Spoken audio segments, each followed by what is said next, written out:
சத்தமா அல்லேலூயா சொல்லுவோமா? அல்லேலூயா.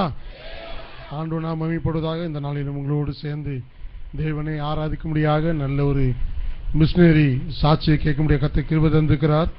எல்லா திருச்சபைகளும் இந்த நாட்களிலே மிஷினரிகளை தாங்க வேண்டும், மிஷினரிகளுக்காக உதவி செய்ய வேண்டும் சொல்லி எங்கே பார்த்தாலும் மிஷினரிகளுக்காக ஜெபித்துக் கொண்டிருக்கிறார்கள். நிச்சயமாய் உங்களுடைய திருச்சபையும் நீங்கள் மிஷினரியை தாங்குகிற ஒரு திருச்சபையாக இருக்கிறது.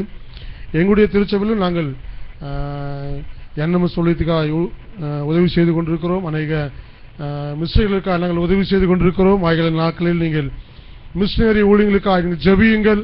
அருமையான சகோதரி டீச்சர் அவங்க சொன்ன மாதிரி அவங்களுக்குள்ள வாஞ்சை, மிஷினரி போய் அங்கே போய் அந்த இடத்த போய் பார்த்தா தான் கண்டிப்பாக உங்களுக்கு சூழ்நிலை தெரியும். அவர்கள் அந்த பக்தி வைராக்கியத்தில் அவர்கள் பேசுகிறார்கள். அதனால அவங்க ஏதோ ஆவேசத்தில் பேசினான்னு சொல்லி நினைக்காதீங்க.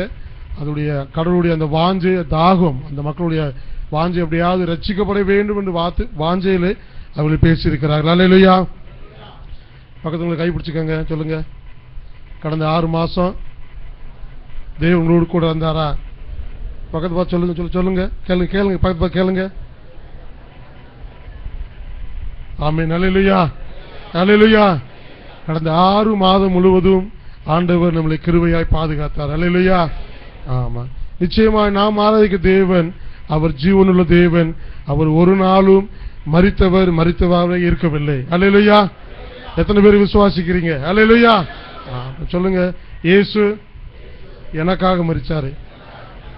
யாருக்காக? எனக்காக மரிச்சாரு. அல்லேலூயா. ஆமா, நாம ஒண்ணு பெருமை பாராட்டணும்னா இதுல பெருமை பாராட்டிக்கலாம். இயேசு எனக்காக மரித்தார். யாருக்காக மரிச்சாரு? எனக்காக. ஒவ்வொருத்தரும் சொல்லணும் எனக்காக இயேசு மரிச்சாரியா. இயேசு கிறிஸ்து எனக்காக மரிக்காவிட்டால் இன்னைக்கு அந்த நிலைமைக்கு நிற்க முடியாது.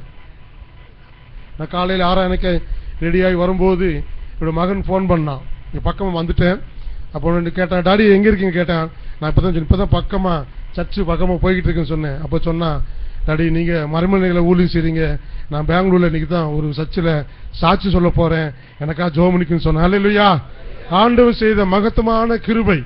தேவன் நம்மளை தெரிந்து கொண்டிருக்கிறார். அவள் நம்ம ரட்சித்திருக்கிறார். இயேசு கிறிஸ்து அவர் ஒருவர் மரிக்காவிட்டால் இப்படிப்பட்ட சபை இருக்காது. இப்படிப்பட்ட நம்ம தேவனை ஆராதிக்க மாட்டோம்.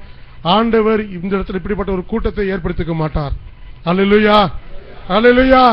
இயேசு எனக்காக மரித்தார். சொல்லுங்க, இயேசு எனக்காக மரித்தார். எனக்காக 3 நாள் உயிரோடு எழுந்தார். அவர் இன்றைக்கும் ஜீவிக்கிறார். சொல்லுங்க, இயேசு எனக்காக மரித்தார், 3ஆம் நாள் உயிரோடு எழுந்தார், இன்றைக்கும் ஜீவிக்கிறார். ஆமா, இதை போய் எல்லா கிராமத்தும் சொல்லுங்க. நிச்சயமாக ரட்சிக்கப்படுவார்கள். நிச்சயமாக இயேசு உங்களோடு கூட இருப்பார். உங்கள் மூலமாய் அநேக ஜாதிகளை, அநேக சமுதாய ஆட்களை, அநேக ஆட்களை ரட்சிப்பார், விடுதலை தருவார். உங்க சபை இன்னும் பெருகும். அல்லேலூயா. ஆண்டவருடைய வார்த்தைக்காய் கடந்து செல்வோம். இந்த நாளிலே அப்போஸ்தலர் நடபடிகள் 28ஆம் அதிகாரம் 1 - 6 வசனத்தை வாசிப்போம். அப்போஸ்தலர் நடபடிகள் 28வது அதிகாரம் 1 - 6 வசனங்களை வாசிக்கப்போம்.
ஜெபமனும் பரலோக தேவனே, நன்றியோடு ஸ்தோத்திரிக்கிறோம்.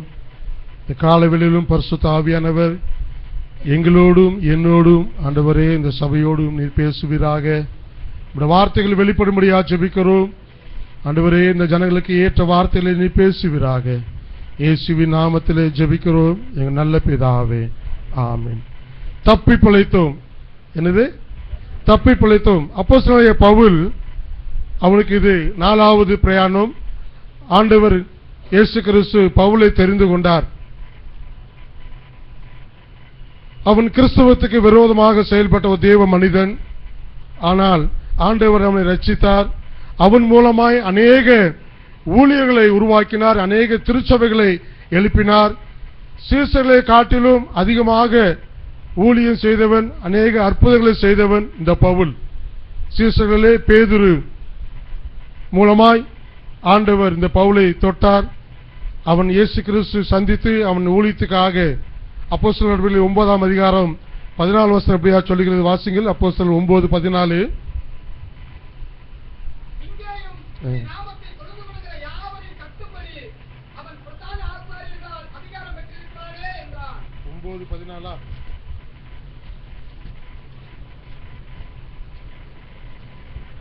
ராஜாக்கு முன்பாக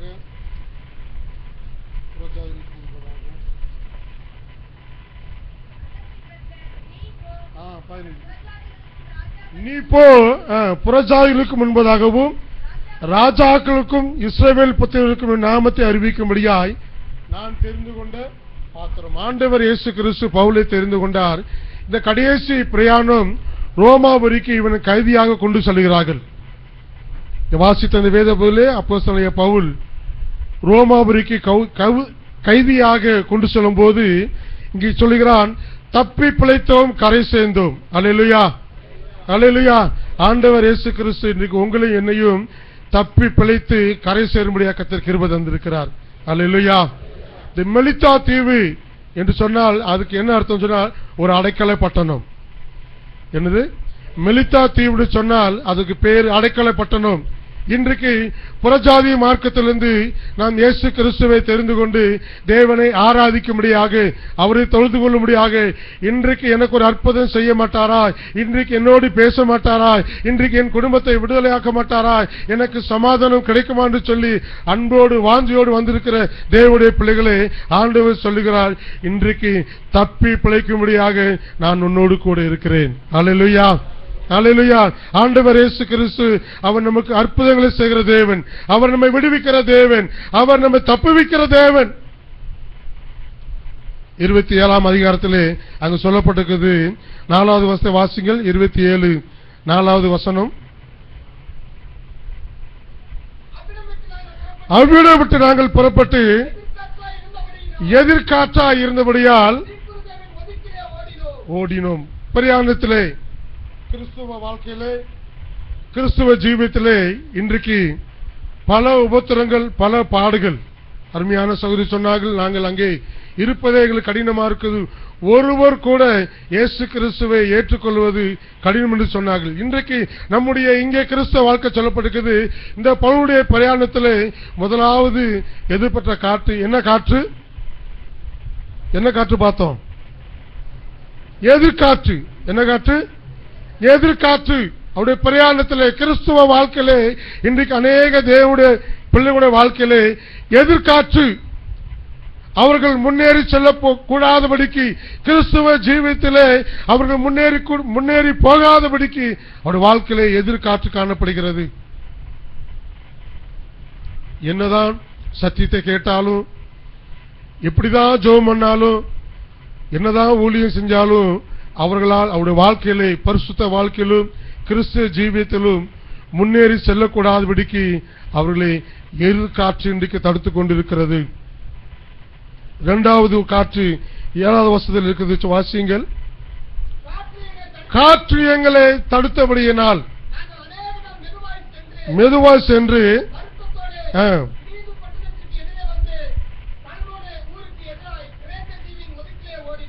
தடுக்கிற காற்று. கவனிங்க, கிறிஸ்துவ வாழ்க்கையில இன்றைக்கு நாம தேவனை ஆராதிக்க கூடாதபடிக்கு, ஆசீர்வாதத்தை பெற்றுக்கொள்ள கூடாதபடிக்கு நம்முடைய வாழ்க்கையில் என்ன காணப்படுகிறது? தடுக்கிற காற்று. எது தடுக்கிறது நம்மளை? இன்னைக்கு நம்ம சொந்த பந்தமே இன்னைக்கு என்ன செய்கிறது? ஆராதனைக்கு போகக்கூடாதபடிக்கு நமக்கு தடையா இருக்கிறது. நம்முடைய வேலை ஒரு தடையா இருக்கிறது. நம்முடைய குடும்ப காரியங்கள் இன்றைக்கு ஒரு தடையா இருக்கிறது.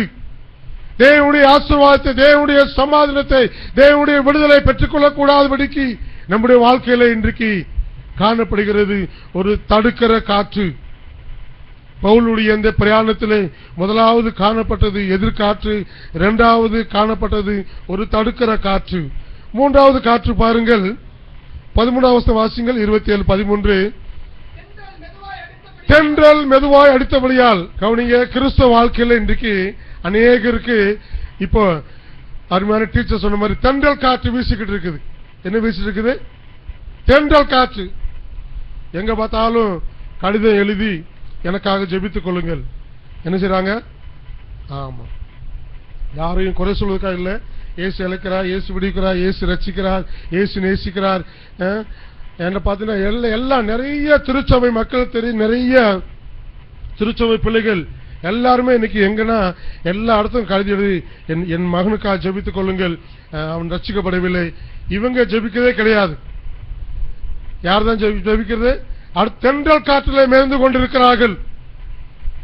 ஆரம்பத்தில் ரட்சிக்கப்பட்ட அந்த அனுபவம், ஆரம்பத்தில் ரட்சிக்கப்பட்ட அந்த அபிஷேகம், ஆரம்பத்தில் பெற்றுக்கொண்ட அந்த விடுதலை, ஆரம்பத்தில் பெற்றுக்கொண்ட அந்த பரிசுத்த வாழ்க்கை, இன்றைக்கு கிறிஸ்துவ மக்கள், கிறிஸ்துவ சபை, பெந்தேகோஸ்து சபை இன்னைக்கு தென்றல் காற்றிலே மிதந்து கொண்டிருக்கிறது. பரிசுத்தத்திலே நம்ம ஜாக்கிரதையா இருக்க வேண்டும். அடுத்த சில நிமிடம் பாருங்க, தென்றல் காற்று வீசி அடுத்த சில நிமிடத்திலே அந்த வசனம் முழுவதும் வாசிப்போம். கைக்கூடி வந்தது. ஆமா, ஜோமன் இவங்க கடிதம் போட்டோன்னு அடுத்து என்ன நடந்துரும்? அற்புதம் நடந்துரும். ஆண்டவர் என் ஜெபத்தை கேட்டார், எனக்கு அற்புதம் செய்தார். இவங்க ஜெபிக்க மாட்டாங்க, மற்றவங்க ஜெபம் பண்ணி இவங்களுக்கு கிடைச்சதுனால என்ன சொல்லுவாங்க? ஆண்டவர், நான் அங்க கடிதம் எழுதினேன், இங்க இவர்கள் ஜெபிக்க சொன்னேன், ஆண்டவர் எனக்கு அற்புதம் சொல்ல மாட்டாங்க, நான் ஜெபித்து எனக்கு அற்புதம் செஞ்சேன்னு சொல்லுவாங்க. என்ன சொல்லுவாங்க? நான் ஜெபித்து எனக்கு அற்புதம் செய்தார்னு சொல்லுவாங்க. தென்றல் காற்றினாலே அவங்களுக்கு அங்கே ஒரு விடுதலை கிடைக்கிறது. அவிடம் விட்டு பிறந்து கிரேத்தா தீவுக்கு அருகாமலே ஓடினார்கள். கொஞ்ச நேரத்துக்குள்ள, எப்படி? கொஞ்ச நேரத்துக்குள்ள சுனாமி வந்துருச்சு. அப்படித்தானே? வாசிங்கள்.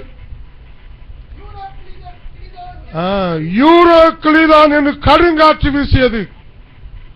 இன்றைக்கு நிறைய கிறிஸ்துவோட வாழ்க்கையில், கிறிஸ்துவ ஜீவியோ நம்முடைய விசுவாச சபை பெந்தேகோஸ்து சபையில இன்னைக்கு என்னதான் நடந்துட்டு இருக்குது?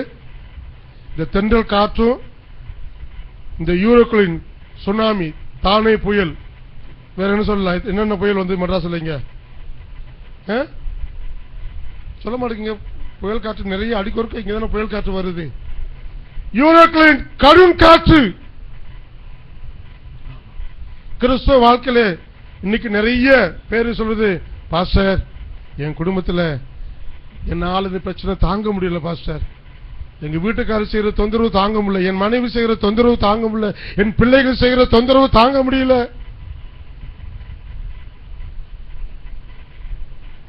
சொல்லப்பட்டிருக்கிறது அந்த காற்றுக்களை வாசியுங்கள். அதனாலே கப்பல் அகப்பட்டுக் கொண்டது. காற்றுக்கு எதிராக போகக்கூடாதபடிக்கு காற்று போக்கிலே போனார்களாம். எங்க போனாங்களாம்? காற்று. யூரோக்களின் காற்று வந்த பிறகு அவங்க எந்த பக்கம் இழுக்குதோ அந்த பக்கமா போய்கிட்டு இருந்தாங்களாம். இன்னைக்கு நிறைய விசுவாசிகளை என்ன செய்கிறது? யூரோக்களின் காற்று வந்த பிறகு பிரச்சனைகள், போராட்டங்கள், நெருக்கடி, தொந்தரவு வந்த பிறகு யாரு அவங்கள கவர்ந்து இழுக்கிறாங்களோ அந்த பக்கமே போயிடறாங்க. என்ன செய்யறாங்க? ஆமா, யாரு அவர்களை ரொம்ப அதிகமா நேசிக்கிறாங்களோ, யாரு அவங்களை கவர்ச்சியா இழுக்கிறாங்களோ அவங்க பக்கமே சாஞ்சுறாங்க. அப்படி சொல்லப்பட்டிருக்குது. காற்றின் போக்கிலே போனார்கள்.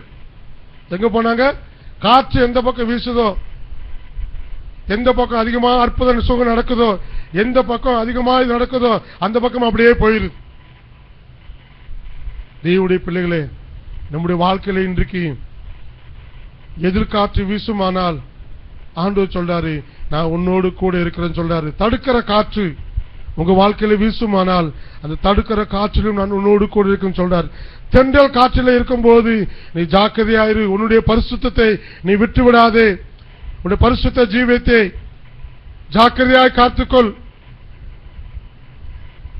தென்றல் காற்றிலே மிதந்து விட்டால் அடுத்து வருவது யூரோக்களின் காற்று, சுனாமி தான். எதை சேதப்படுத்தணும் தெரியாது.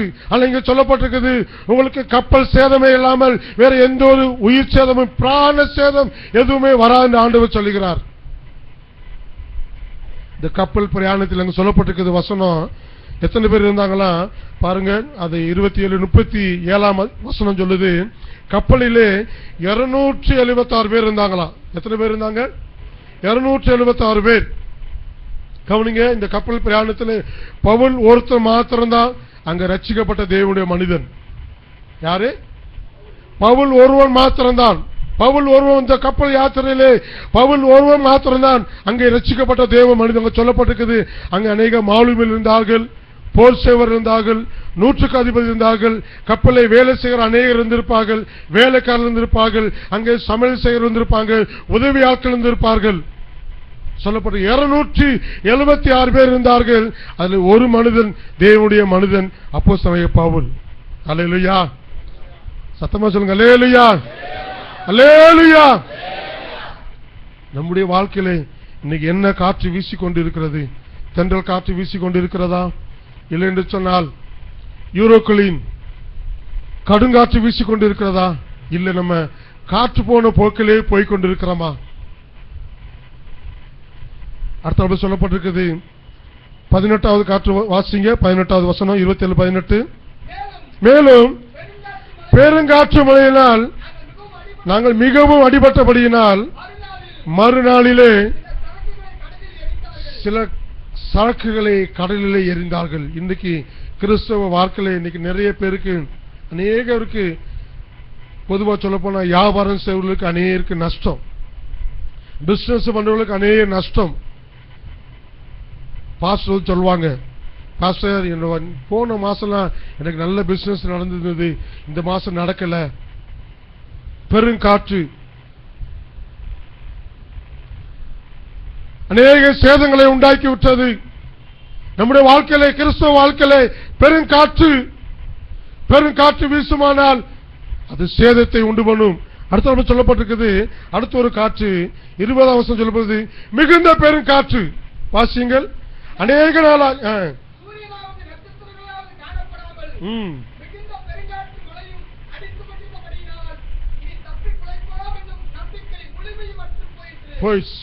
தப்பி பிழைப்போம் என்ற நம்பிக்கையே இல்லை. அல்லேலூயா. நம்முடைய கிறிஸ்தவ வாழ்க்கையில அநேக நஷ்டங்கள், இழப்புகள், வேதனைகள், துன்பங்கள், கஷ்டங்கள் வரும்போது நம்ம சொல்ற வாழ்க்கை என்ன வாழ்க்கை? கடைசின்னு சொல்றோம், பாஸ்டர் இனிமே என் குடும்பம் பிழைக்குமா? இனிமே பிள்ளைகள் கரை சேருவாங்களா? இனிமே பிள்ளைகள் முன்னுக்கு வருவாங்களா? கேட்கிறோமா இல்லையா? அல்லேலூயா, அல்லேலூயா, அல்லேலூயா. ஆண்டவர் சொல்றாரு, தப்பி கரை சேரும்படியாய் நான் உன்னோடு கூட இருக்கிறேன். அல்லேலூயா. உன் குடும்பத்தை தப்பி கரை சேர்க்கும்படியாக, உன் பிள்ளையை தப்பி கரை சேர்க்கும்படியாக, நீ செய்கிற பிசினஸை தப்பி கரை சேர்க்கும்படியாக நான் உன்னோடு கூட இருக்கிறேன். அல்லேலூயா. 28:4 சொல்கிறது, வாசிங்கள். விஷப்பூச்சி அவன் கையிலே தொங்குறதை கண்டு அந்நிய ஜாதியார், அந்த மலித்தா தீவிலே உள்ள ஜனங்கள், இங்கு சொல்லப்பட்டிருக்கிறது, இவர்களை அன்பாக நேசித்த. 2ஆம் வசனம் வாசிங்க. அந்நிய அந்த தீவிலே புறஜாதிகள் இன்னைக்கு பாராட்டுகிற அன்பு கொஞ்சம் நஞ்சம் அல்ல. இங்கிருந்து அங்கே போனையே உனக்கு என்ன நடந்தது? இங்கிருந்து சபைக்கு போனையே உனக்கு என்ன நேரிட்டது? நம்முடைய சமுதாயத்திலிருந்து இயேசுவை தெரிந்து கொண்டாயே உனக்கு என்ன நேரிட்டது? 28:4 தான் சொல்லப்பட்டிருக்குது. விஷப்பூச்சி அவன் கையிலே தொங்குறதை கண்டு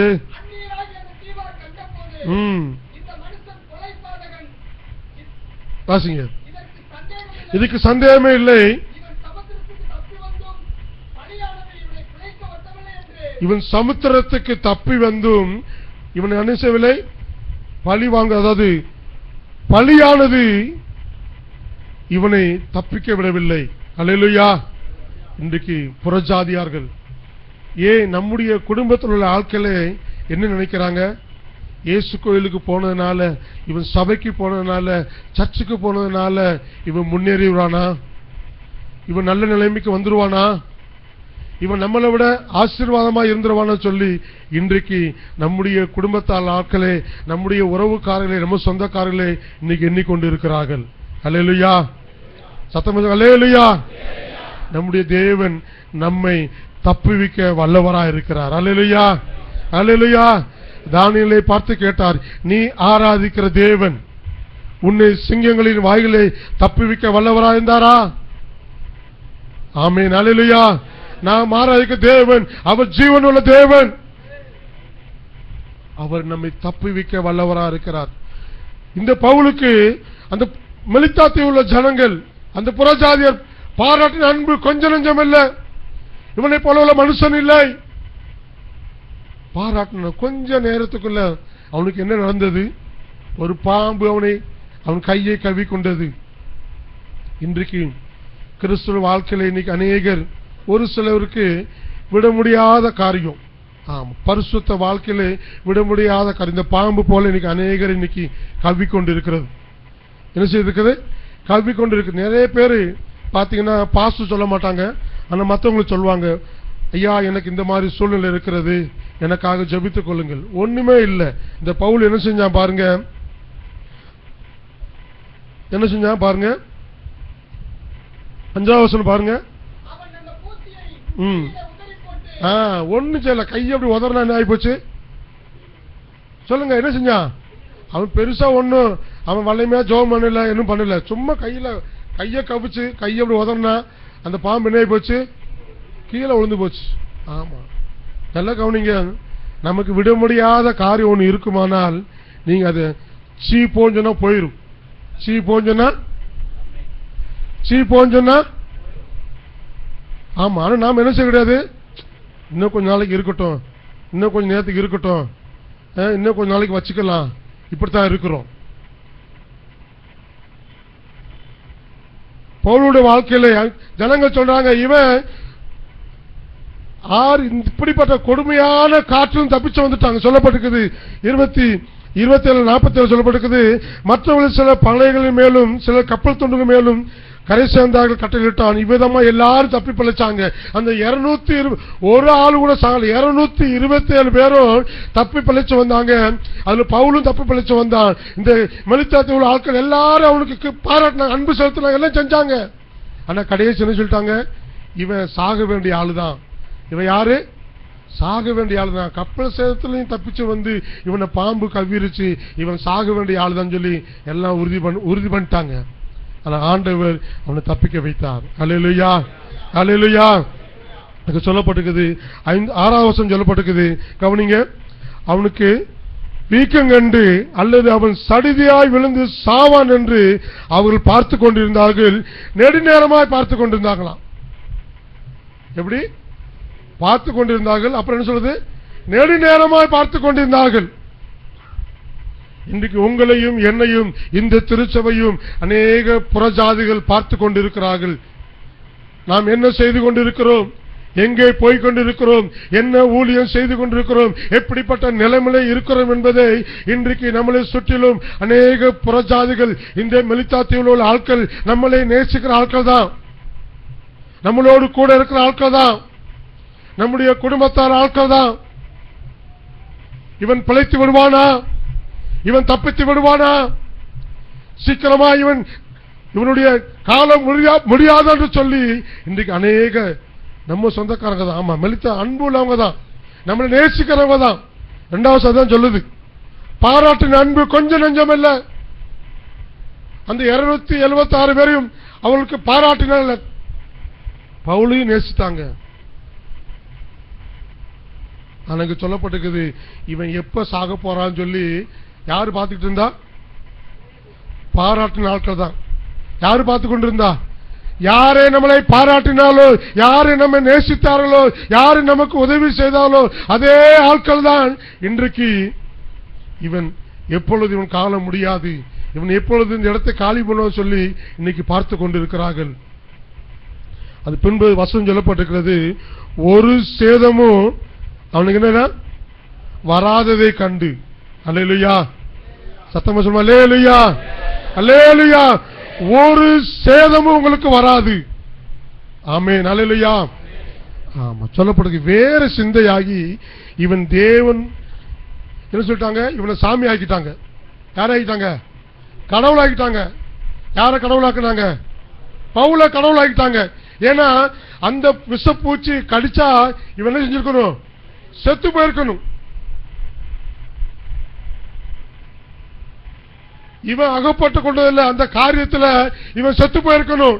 நீங்க தப்பிச்சிருக்கான்னு சொல்லி நம்முடைய உறவுக்காரர்கள், நம்ம சொந்தக்காரங்க, நம்ம கூட இருக்கவங்களே ஆச்சரியப்படுறாங்க. எப்படி இவன் தப்பி பிழைச்சான்? இந்த காரியத்திலிருந்து இவன் எப்படி தப்பி பிழைத்தான்?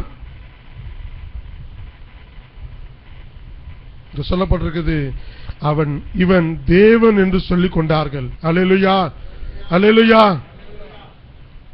பவுல் தப்பி பிழைத்ததுக்கு காரணம் என்று சொன்னால் அங்கு சொல்லப்படுகிற 27ஆம் அதிகாரத்தும் 23 வாசியுங்கள்.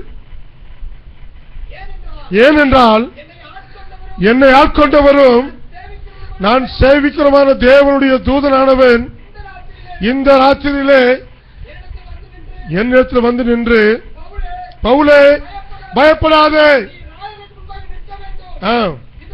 இதோ உன்னோட கூட இருந்து நான் யாத்திரை பண்ணுகிறேன். அல்லேலூயா, அல்லேலூயா. நம்முடைய ஆண்டவர் நம்மளோடு கூட இருக்கிற தெய்வம். அல்லேலூயா. தீங்கு வந்தாலும், வியாதி வந்தாலும், பலவீனம் வந்தாலும், போராட்டங்கள் வந்தாலும், நிந்தைகள் வந்தாலும், துன்பங்கள் வந்தாலும் ஆண்டவர் சொல்றாரு, நான் உன்னோடு கூட இருப்பேன். அல்லேலூயா. உன்னோடு கூட இருப்பேன், உனக்கு ஒரு சேதமும் அணுகாது. அல்லேலூயா. அதான் சொல்லப்பட்டிருக்குது, இவன் எப்பொழுது சாவான்னு சொல்லி பார்த்து நெடுநேரமாய் பார்த்து கொண்டிருந்தார்கள். ஒரு சேதமும் உங்களுக்கு வராது. சுனாமி காற்றுக்கு தப்பி பழைத்து இவங்க கரை சேர்ந்த பிறகும் இவன் விஷப்பூச்சி இவனை கவி கொண்டது.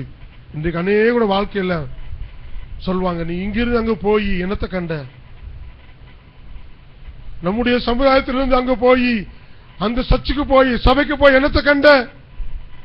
இல்ல, ஆண்டவர் சொல்றாரு, நான் உன்னை ஆட்கொண்ட தெய்வம். அல்லேலூயா. பக்கத்துல பார்த்து சொல்லுங்க, இயேசு என்னை ஆட்கொண்டார் சொல்லுங்க. பக்கத்துல பார்த்து சொல்லுங்க, இயேசு என்னை ஆட்கொண்டார். நான் ஆராய்க்க தேவனோடு கூட இருக்கிறார். அல்லேலூயா, அல்லேலூயா. நம்முடைய தேவன். ஆனா இவங்களுடைய பிரயாணம் எப்படி இருந்தது? நம்பிக்கையற்று போயிருந்தார்கள். நாங்க தப்பி பிழைப்போமா? நாங்க போய் கரை சேருவோமா? நாங்கள் போக வேண்டிய இடம் போய் சேருவோம்னு சொல்லி அவர்கள் நம்பிக்கை இல்லாம இருந்தார்கள். ஆண்டவர் சொன்னார், பயப்படாத, நான் உன் கூட இருக்கிறேன். அல்லேலூயா. பயப்படாத, உன் வியாதி நான் சுகமாக்குவேன். பயப்படாத, உன் கடன் பிரச்சனை நான் மாற்றி போடுவேன். பயப்படாத, உன் பிள்ளைகளை நான் ரட்சிப்பேன். பயப்படாத, நான் உன்னோடு கூட இருக்கிறேன். உனக்கு எந்த தீங்கும் வராது. அல்லேலூயா. நாளைக்கு எங்களுடைய திருச்சபையில ஒரு திருமண நாள். அவர் யாரும் கேட்டா, எய்ட்ஸ்னால பாதிக்கப்பட்டவர். கடந்த 20 ஆண்டுகளுக்கு முன்னாடி அந்த பிள்ளையானவள், அவங்களுக்கு பெண் குழந்தை, முதல் குழந்தை, அவளுக்கு நாளைக்கு திருமணம். நாளை காலையில் நாங்கள் இருக்கணும். அவரு ஒரு கிறிஸ்துமஸுக்கு முன்னாடி, ஒரு மாதத்துக்கு முன்னாடி பார்த்தீங்கன்னா கட்டில் படுத்து கிட்டத்தட்ட 30, அதாவது 28, 29, 30 இந்த கிலோ வெயிட்ல ஒரு கைத்து கட்டில், நாமக்கல் நிறைய கயிறு கட்டல், நூல் கயிறு உண்டு, அதில் படுத்து சுருண்டு படுத்து கிடக்காரு. அப்போ நாங்களும் தலைமை போதைகளும் மற்ற கூட இருக்கிற உடனடியிலும் போய் ஜெபம் பண்ணோம். அவங்க சொந்தக்காரர்கள் எல்லாம், இவன் எப்போ சாவான், இவனுக்கு இவன் கதை எப்போ முடியும், இதோட முடிச்சிட்டோம்னா இனிமேல் இவங்களை இயேசு கோயிலுக்கு போக விடக்கூடாது அப்படின்னு சுற்றி எல்லாம் பார்த்துருக்குறாங்க.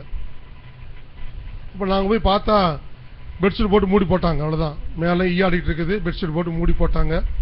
நாங்கள் சரி முடிஞ்சு வச்சு, நம்மளை ஏதோ சொல்லி விட்ருக்காங்க, சும்மா ஜெபம் பண்ண கூப்பிட்றாங்கன்ட்டு நாங்கள் எங்கள் பாசலாம் போனோம். போய் எடுத்தா மேலே ஈயாடிட்டு இருக்கு. அவர் பிரதர்னு கூப்பிட்டா ஒன்றுமே மூச்சு பேச்சு ஒன்றுமே இல்லை, இப்படி தான் சும்மாடி பார்க்குறாரு.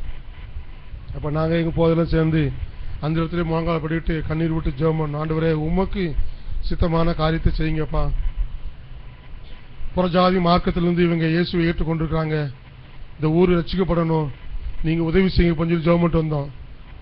அந்த வருஷமே கிறிஸ்துமஸ் எந்திரிச்சு வந்து சாட்சி சொன்னார். இன்னைக்கு கிட்டத்தட்ட 50 கிலோவுக்கு மேலே இருக்கிறார். அல்லேலூயா, அல்லேலூயா. லாரிக்கு போயிட்டு இருக்கிறாரு, நல்ல ஒரு டிரைவரு. நான் இங்க வர்றதுக்கு முன்னாடி எங்க வீட்டுக்கு பத்திரிக்கை கொடுக்க வந்தார். அப்ப எனக்கு சொல்லவே முடியல, அழுதுட்டேன். அப்புறம் அவரும் அழுதுட்டாரு. பாஸ்டர், நான் தப்பி பிழைச்சதே பெரிய கிருபைன்னு சொன்னார். அல்லேலூயா, அல்லேலூயா. நான் தப்பி பிழைச்சதே கிருபை பாஸ்டர். அன்னைக்கு நீங்களாம் வந்து ஜெபம் பண்ணாம இருந்தீங்கன்னா நான் இன்னைக்கு மரிச்சு போயிருப்பேன். என் குடும்பம் எங்க இருக்குன்னு தெரியாது. ஆனா அன்னைக்கு சொல்றாங்க, எப்படி நீ உன் மகளுக்கு நீ திருமண காரியத்தை நடத்துவ, எங்க வச்சு செய்வோம் பார்த்துலாம் சொன்னாங்க. ஆண்டவர் இன்னைக்கு அந்த மகளுக்கு நல்ல ஒரு மணமகனை தந்திருக்கிறார், நல்ல வேலை செய்கிற ஒரு மணமகனை தந்திருக்கிறார். அவங்க எல்லாம் ரொம்ப ஆச்சரியப்படுறாங்க, எப்படி இந்த காரியம் உனக்கு எப்படி நடந்தது? அல்லேலூயா. நீங்களும் நானும் ஆராதிக்க தேவன் அவர் நம்மளை தப்புவிக்க வல்லவராக இருக்கிறார். அல்லேலூயா. கரை சேரும்படியாக, தப்பி கரை சேரும்படியாக அவர் உன்னோடு கூட இருக்கிறார். நம்முடைய ஆண்டவர் நம்மளை ஒருபோதும் கைவிட மாட்டார். இன்னைக்கு அவங்க கூட இருக்கிறவங்க எல்லாம் ரொம்ப ஆச்சரியப்படுறாங்க. அவங்க வீட்டில் வச்சு இன்னைக்கு ஒரு வீட்டு சபை நடக்குது. சிஸ்டர் அவங்க மிஷனரி அவங்க சொன்ன மாதிரி கிராமங்கள் தோறும் எங்க திருச்சுவை மூலமா 11 இடங்களில ஃபர்ஸ்ட் சர்வீஸ் நாங்க 6 பாஸ்டர் இருக்கிறோம். ஃபர்ஸ்ட் சர்வீஸ்ல மெயின் சர்ச்சில் இருப்போம். அதுக்கு மேல 6 பாஸ்டரும் கிட்டத்தட்ட 12 இடங்களில் நாங்க நீங்க இந்த மாதிரி வில்லிவாக்கம் நடத்துற மாதிரி அங்க நாங்க 12 இடத்துல ஒரே ஞாயிற்றுக்கிழமை 12 இடத்துல போய் நாங்க ஆராதனை எடுத்துக்கிறோம். ஆண்டவர் கிருபையாய் எல்லா கிராமங்களிலும் ஆண்டவர் திறந்த வாசலை தந்திருக்கிறார். அல்லேலூயா, அல்லேலூயா. என்னை ஆட்கொண்ட தெய்வம் அவர் என்னோடு கூட இருக்கிறார். அல்லேலூயா. பக்கத்துல சொல்லுங்க, என்னை ஆட்கொண்ட தெய்வம் என்னோடு கூட இருக்கான்னு சொல்லுங்க. பக்கத்துல பார்த்து சொல்லுங்க, என்னை ஆட்கொண்ட தெய்வம் அவர் என்னோடு கூட இருக்கிறார், என்னை தப்புவிக்க வல்லவராய் இருக்கிறார். அல்லேலூயா, அல்லேலூயா. நம்மளை ஒருபோது ஒரு சேதமும் உங்களுக்கு வராது. என்ன விஷப்பூச்சி கடித்தாலும், எந்த ஆபத்து வந்தாலும், எந்த பிரச்சனை வந்தாலும், கடுமையான வியாதி, மரணம் வந்துச்சுயா, மரணம் நடக்க போது பயப்படாதீங்க. என்னை ஆட்கொண்ட தெய்வம் அவர் என்னோடு கூட இருக்கிறார். அல்லேலூயா, அல்லேலூயா. ஆமா, ஆண்டவர் பவுலை தப்புவித்த தேவன் அவர் நம்ம கூட இருக்கிறார். இன்னொரு வசனம் வாசிங்கள். எரேமியா புஸ்தகம், எரேமியா 15ஆம் அதிகாரம் 20ஆம் வசனத்தை வாசிங்கள். எரேமியா 15:20. உன்னை இந்த ஜனத்துக்கு எதிரே அரணான வெங்கல அலங்கமாய் மாற்றுவேன்.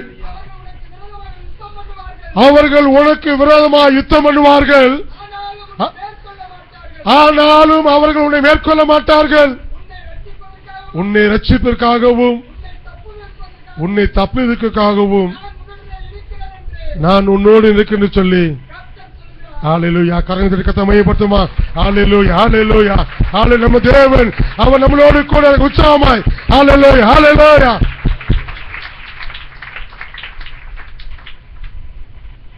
இந்த ஜனத்துக்கு முன்பதாக ஆண்டவர் சொல்றாரு, ஐயா நீ எங்கே எந்த இடத்துல அவமானப்பட்டாயோ, எந்த இடத்துல நீ சோர்ந்து போய் நின்றாயோ, எந்த இடத்துல நீ தலை குனிந்து நின்றாயோ, அங்க ஆண்டவர் சொல்றாரு, இந்த ஜனத்துக்கு முன்பாக, உன்னுடைய ஜனத்துக்கு முன்பாக, உன்னுடைய நீ வேலை பார்க்கிற அந்த இடத்துல அங்கே ஆண்டவர் சொல்றாரு, அவர்களுக்கு எதிராக நான் உன்னை வெங்கல அலங்கமாக மாற்றுவேன்.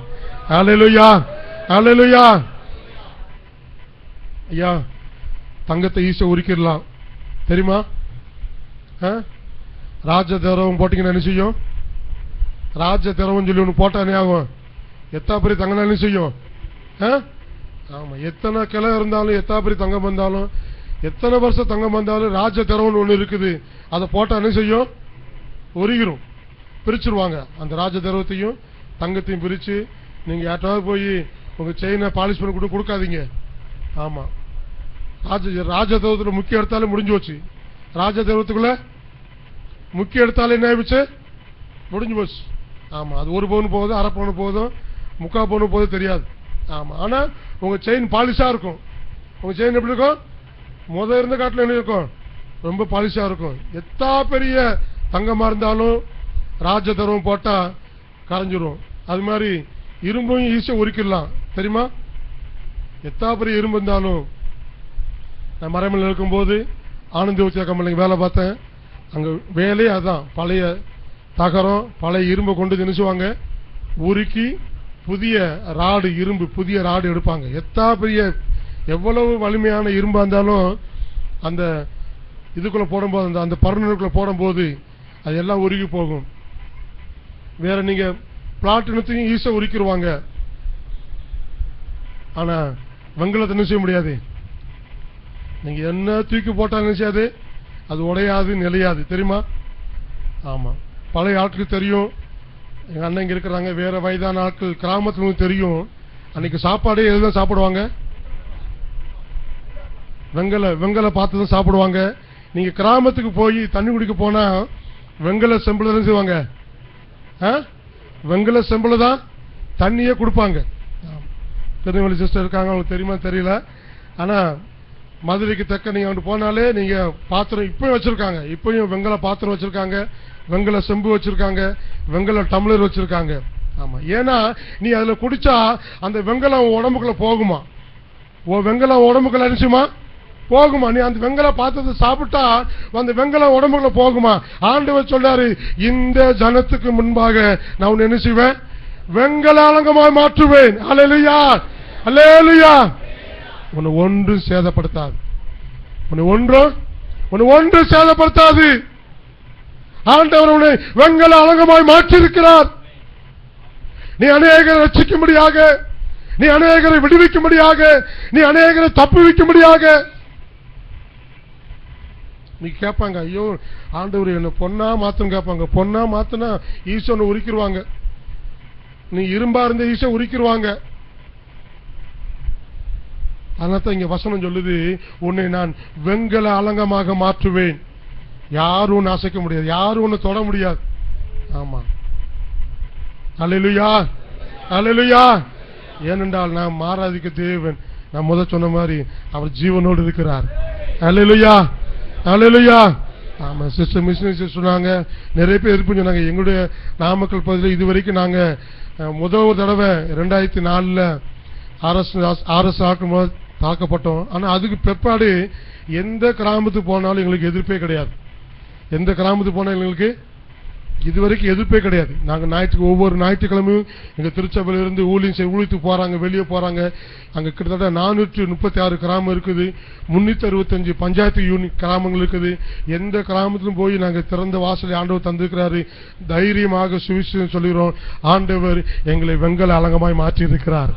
அல்லேலூயா, அல்லேலூயா. இந்த ஜனத்துக்கு முன்பான ஐயா, நமக்கு தெரியாத ஜனத்துக்கு முன்பதாக இல்ல, உன்னை யாரு ஒதுக்கி தள்ளினாங்களோ, உன்னை யாரு வேண்டான்னு சொன்னாங்களோ, நீ உயிரோடு இருந்துவாயா பாப்பமா சொன்ன ஆட்களுக்கு முன்னாடிதான் ஆண்டவர் சொல்றாரு, நான் உன்னை வெங்கல அலங்கமாக மாற்றுவேன். அல்லேலூயா, அல்லேலூயா. நீ வாழ்ந்து காட்டிடுவாயா, நீ வாழ்ந்து சுகித்திருப்பாயா பார்க்கலாம்னு சொன்ன அதே ஜனத்துக்கு முன்பாக, அதே சொந்தக்காருக்கு முன்பாக, அதே உறவுக்காருக்கு முன்பாக ஆண்டவர் இன்றைக்கு காலை வேளையில உங்களை பார்த்து சொல்கிறார். ஏன் உன்னை பார்த்து சொல்றாரு, நான் உன்னை வெங்கல அலங்கமாக மாற்றுவேன். அல்லேலூயா, அல்லேலூயா. அடுத்த அதிலே சொல்லப்பட்டிருக்குது, என்ன சொல்லப்பட்டிருக்குது? உன்னை ரட்சிப்பதற்காக என்ன செய்றா? எரேமியா உன்னை ரட்சிப்பதற்காகவும் உன்னை தப்புவிக்காகவும் நான் உன்னோட கூட இருக்கிறேன். அல்லேலூயா. ஆண்டவர் சொல்றாரு, உனக்கு விரோதமாக யுத்தம் பண்ணுவார்கள். என்ன சொல்வாங்களா? ஆமா, நீ வெங்கல அலங்கமா இருக்கும் போது உனக்கு விரோதமாக அவர் யுத்தம் பண்ணுவார்கள். யார் யுத்தம் பண்ணுவா? மெலித்தா தீவு ஆட்கள் தான். யார் யுத்தம் பண்ணுவா? சொல்லுங்க, யார் யுத்தம் பண்ணுவா? மெலித்தாத்தி வாழ்க்கை. உனக்கு யாரு அன்பு பாராட்டினார்களோ, உனக்கு யாரு உதவி செய்தார்களோ, யாரு உனக்கு அவர்கள் உன்னோடு கூட இருந்தார்களோ, அவங்க தான் சொல்றாங்க உனக்கு விரோதமாக அவர்கள் யுத்தம் பண்ணுவார்கள்.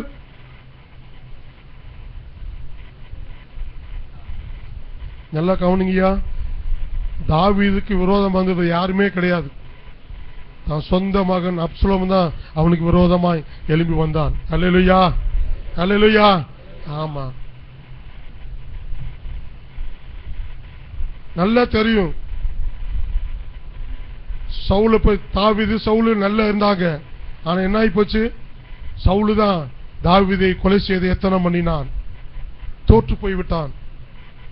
இன்னைக்கு கிறிஸ்தவ வாழ்க்கையில, நம்முடைய வாழ்க்கையில் ஒருவேளை நீங்கள் சோர்ந்து போயிருப்புன்னு சொன்னால், எதிர்காற்று வீசப்பட்டு சுனாமி காற்று உங்க வாழ்க்கையில வந்திருந்தாலும், ஒருவேளை பாஸ்டர் நான் தென்றல் காற்றுல மேந்திருக்கேன்னா ஜாக்கிரதையா இருங்க. இல்ல பாஸ்டர் என் வாழ்க்கையில பெருங்காற்று, மிகவும் பெருங்காற்றில் அடிபட்டு இருக்கிறேன்னு சொன்னா, ஆண்டவர் இன்னைக்கு சொல்றாரு, நான் உன்னை தப்பி பிழைக்க பண்ணுவேன், நான் உன்னை கரை சேர்ப்பேன், எந்த தீங்கு உனக்கு வராது, நான் உன்னை வெங்கல அலங்கமாய் மாற்றுவேன் ஆண்டவர் சொல்றாரு. ஒருவேளை இன்றைக்கு நீங்கள் வெங்கல அலங்கமாய் இருப்புன்னு சொன்ன ஆண்டவர் சொல்றாரு, உனக்கு விரோதமாய் அவர்கள் யுத்தம் பண்ண வருவார்கள், ஆனா அவர்கள் உன்னை மேற்கொள்ள மாட்டார்கள். அல்லேலூயா. உனக்கு விரோதமாய் யுத்தம் பண்ண வருவார்கள், அவர்கள் உன்னை மேற்கொள்ள மாட்டார்கள் என்று சொன்னால், உன்னோடு கூட இருக்கிறவர் அவர் மகா பயங்கரமானவர்.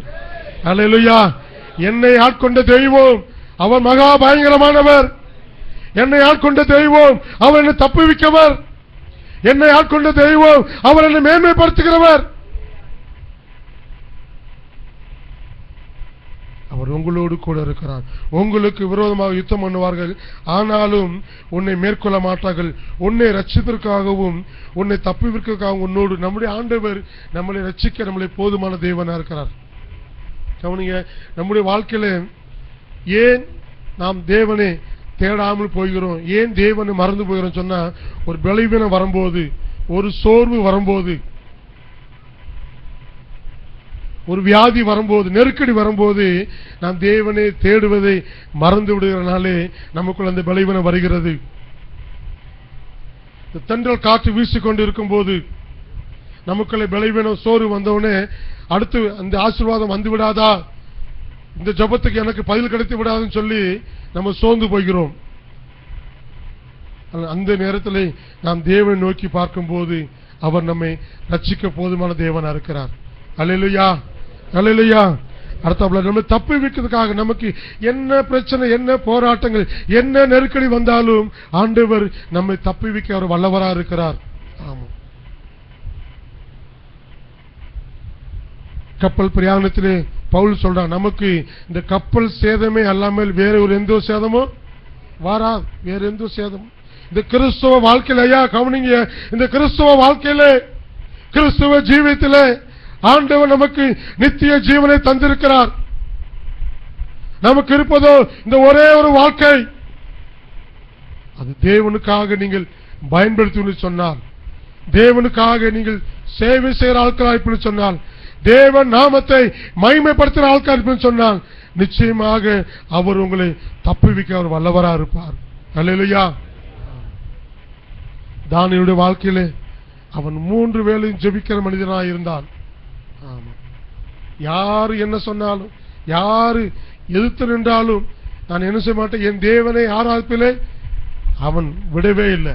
ஆமா. ஆனா இன்னைக்கு நாம நமக்கு ஒன்று தேவை, இன்னைக்கு ஒரு ஆசீர்வாதம் தேவனா உபவாச கூட்டத்துக்கு வாரோம். நமக்கு ஒன்று தேவைன்னு சொன்னா தசம பாகத்தை அள்ளி கொடுக்கிறோம். நமக்கு ஒன்று தேவைன்னா பாச இன்னைக்கு நான் ஊழியத்துக்கு வாரேன். ஆமா. இது திருச்சபையில் வாலிப தம்பிமார்கள் டீம் ஊழியம் செய்யறாங்க. செமஸ்டர்ல பேலா போயிட்டுன்னு சொல்லுவாங்க, பாஸ் எங்கேயா கூட்டி போங்க பாஸ்ன்னு சொல்லுவாங்க. எதுக்கு? செமஸ்டர்ல பாஸ் பண்றதுக்கு. ஊழியத்துக்கு என்ன கூட்டி போன்னு சொல்லுவாங்க. அவன் அந்த மாசம் ஃபுல்லா, அந்த வாரம், அந்த 6 மாசம் ஒழிஞ்சேன்னா அடுத்த செமஸ்டர் பாஸ் பண்ணிடுவான். சொல்லுவேன், பாஸ் நான் பாஸ் பண்ணிட்டேன் நன்றி, அடுத்த வரமாட்டான், அடுத்த நினைச்ச மாட்டான். இன்னைக்கு நிறைய கிறிஸ்துவோட வாழ்க்கை நடக்குது. நமக்கு ஒரு சோதனை வரும்போது, நமக்கு ஒரு பிரச்சனை வரும்போது, நமக்கு ஒரு நெருக்கடி வரும்போது தான் நாம் கடவுளை தேவனை தேடுகிறோம். ஒரு விடுதலை கிடைச்சோடனே, சுகம் கிடைச்சோடனே, தென்றல் காற்று வீசினோடனே அப்படியே மிதந்துட்டே போறோம். காற்று எந்த பக்கம் போதோ அப்படியே. பாஸ்டர் ஏதாவது ஒன்று கேட்கும் போது ஊழியத்துக்கு வரேன்னா இந்த போங்க பாஸ்டர் வாரன்ட்டு நம்ம போவதில்லை. நம்முடைய ஆண்டவர், பிரியமான தேவனுடைய ஜனங்களே, ஆண்டவர் எனக்காக மரித்தார், எனக்காக ஒரு உயிரோடு எழுந்திருக்கிறார், அவர் இன்றைக்கும் ஜீவித்துக் கொண்டிருக்கிறார். இந்த அன்பு நமக்குள்ள இருக்குமானால் இன்னைக்கு ஆண்டவர் சொல்றாரு, நான் உன்னை வெங்கல அலங்கமாக மாற்றுவேன். அல்லேலூயா. உன்னை அவர்கள் மேற்கொள்வார்கள், உன்னை அவர்கள் யுத்தம் உனக்கு விரோதமாய் அவர்கள் யுத்தம் பண்ணுவார்கள். ஆனால் அவர்களால் உன்னை மேற்கொள்ள முடியாது. அல்லேலூயா, அல்லேலூயா. அவர்கள் உன்னை மேற்கொள்ள மாட்டார்கள். உன்னை தப்புவிக்க, உன்னை ரட்சிக்க ஆண்டவர் இயேசு கிறிஸ்து இன்றைக்கு உன்னோடு இருக்கிறார். நம்மெல்லாம் எழுந்திருப்போமா? அல்லேலூயா, எல்லாம் எழுந்திருப்போமா? ஜீசஸ், நன்றியோடு நன்றியோடு ஸ்தோத்திரிக்கிறோம் அப்பா. கண்களை மூடி தேவன் நோக்கி பார்ப்போம். நம்முடைய ஆண்டவர் நாம் ஆராதிக்க தேவன், இன்றைக்கு நம்பி வந்திருக்க தெய்வம். ஆண்டவர் சொல்றாரு, பவுலோடு கூட தேவன் அவர் இன்றைக்கு உன்னோடு கூட இருக்கிறார். நம்முடைய வாழ்க்கையிலே, கிறிஸ்தவ வாழ்க்கையிலே இன்றைக்கு எதிர்காற்று வீசிக்கொண்டிருக்கிறதா? என்று சொன்னால் தடுக்கிற காற்று இன்னைக்கு நம்ம வீசிக்கொண்டிருக்கிறதா? பெருங்காற்று, மிகுந்த காற்று, நம்பிக்கை இழந்து போய் இருக்கிறோமா? ஹல்லேலூயா, ஹல்லேலூயா, ஹல்லேலூயா. ஆண்டவர் சொல்கிறார், ஆண்டவர் சொல்கிறார், பயப்படாதே, நான் உன்னோடு கூட இருக்கிறேன். உன்னை தப்பிக்கும்படியாக, உன்னை ரட்சிக்கும்படியாக நான் உன்னோடு கூட இருக்கிறேன். என்னை ஆட்கொண்ட தெய்வம், என்னை ஆட்கொண்ட தெய்வம் அவரை ரட்சிக்க வல்லவராயிருக்கிறார். என்னை ஆட்கொண்ட தெய்வம் அவர் என்னோடு கூட இருக்கிறார்.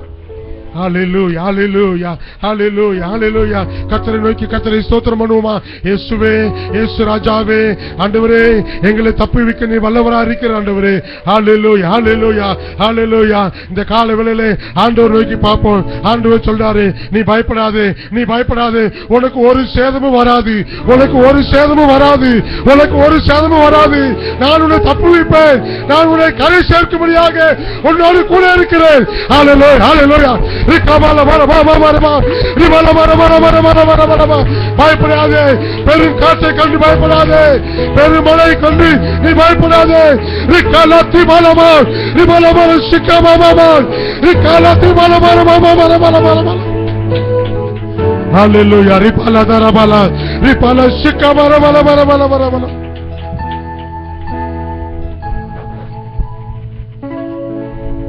Thank you, Lord. எங்களோடு கூட இடைப்பட்ட வார்த்தைக்காக நன்றி ராஜா. ஹல்லேலூயா. எங்களோடு கூட இருக்கிற உங்களுடைய அன்புக்காக நன்றி. ஹல்லேலூயா. உங்க சித்தத்தை விருப்பத்தை செய்ய எங்களுக்கு உதவி செய்வீராக. நீர் விரும்புகிறதை செய்ய எங்களுக்கு உதவி செய்யுங்கப்பா. எங்களோடு கூட இருக்கிற தெய்வம், எங்களை தப்புவிக்கிறவர், உங்களுடைய நாமத்தை தொடர்ந்து மகிமைப்படுத்துவீராக. இயேசுவின் நாமத்தில் பிதாவே, ஆமென், ஆமென், ஆமென். உட்கார்வோம். பாடலை பாடும்போது இந்த